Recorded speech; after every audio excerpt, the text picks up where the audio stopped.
আসসালামু আলাইকুম। আজকে আমরা দেখব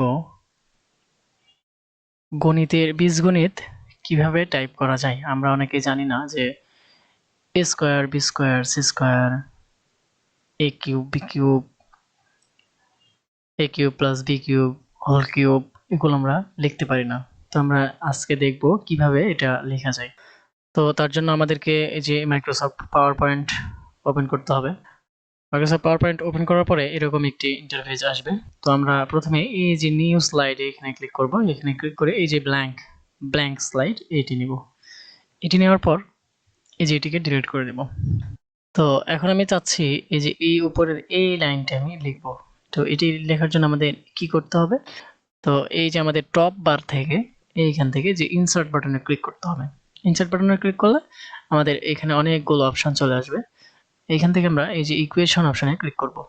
ইকুয়েশন অপশনে ক্লিক করলে আমাদেরকে এই যে এরকম একটি অপশন দেবে, এইরকম একটি বক্স দেবে যার মধ্যে আমরা এইগুলো লিখতে পারবো।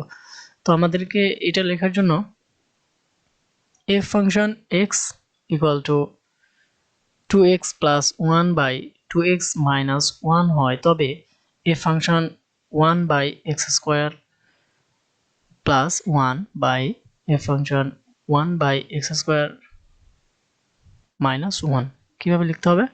তো এটা লেখার জন্য আমাদেরকে প্রথমে আমাদের লিখতে হবে, আমরা এটি লিখবো, আমরা বাংলা লিখছি না, আমরা শুধু এইটুকু লিখবো আর এইটুকু লিখবো। তো এটার জন্য আমাদেরকে এফ লিখে নিতে হবে। এফ লিখে নেওয়ার পর এই যে এখানে রয়েছে এক্স, এখানে ব্র্যাকেট দিব, দিয়ে এক্স ব্র্যাকেট দিয়ে আমরা লেখাটিকে বড় করতে যাচ্ছি, বড় করব। তার জন্য হোমে যাব, হোমে গিয়ে এইখান থেকে এই যে বড় এ আছে এখানে ক্লিক করলে আমাদের লেখাগুলো বড় হয়ে যাবে। যাতে আপনাদের দেখতে সুবিধা হয় এর জন্য বড় করে দিলাম। তো এবারে আমরা লিখব এই যে অপশনটি লিখব, এই অংশটুকু লিখব, এর জন্য ইকুয়াল দেব। পরের অংশটিকে ইকুয়াল রয়েছে, এরপরে 2x plus 1 by 2x minus 1 রয়েছে।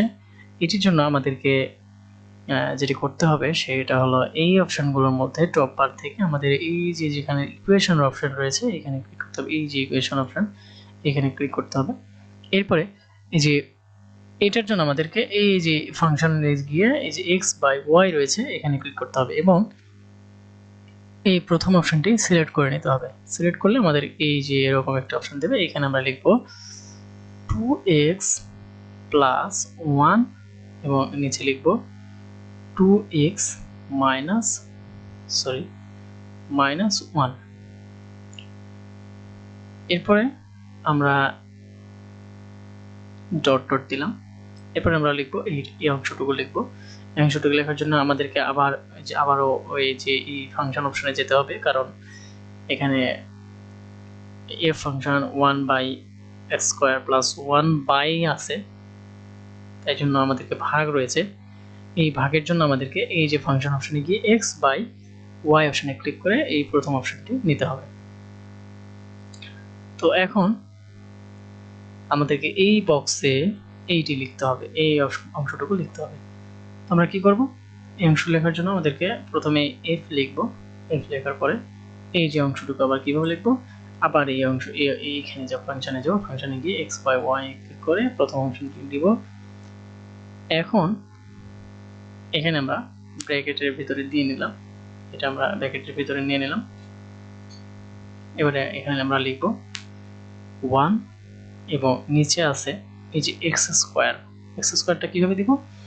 এই যে এই ফাংশনে গিয়ে যে স্ক্রিপ্টে গিয়ে ই টু দি পাওয়ার এক্স রয়েছে এখানে ক্লিক করে এই যে অপশনটি প্রথম অপশনটা নিয়ে এখানে আমরা এক্স বসিয়ে দেব এবং এখানে স্কোয়ারের জন্য 2 বসিয়ে দেব।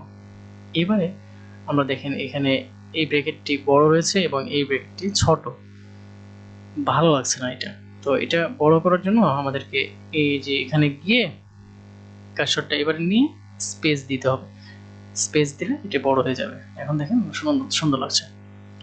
এবারে প্লাস 1, এখন নিচেও তাই, ঠিক সেমভাবে আমরা লিখবো এফ, এরপরে এখানে ব্র্যাকেট দিতে হবে, ব্র্যাকেট দিয়ে এই অপশনটি ফাংশন অপশনে গিয়ে এক্স বাই ওয়াই ক্লিক করে প্রথম অপশনটি নিব, এরপরে আমরা ব্র্যাকেটের মধ্যে ক্লোজ করে দেব। এরপরে এখানে আমরা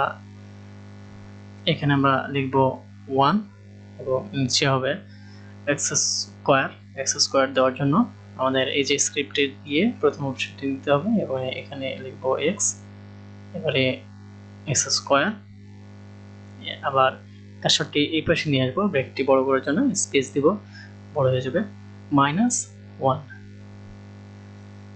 তো হয়ে গেল আমাদের এরকম লেখা। তো এইভাবেই আমরা গণিত লিখতে পারি। ধন্যবাদ সবাইকে। আসসালামু আলাইকুম।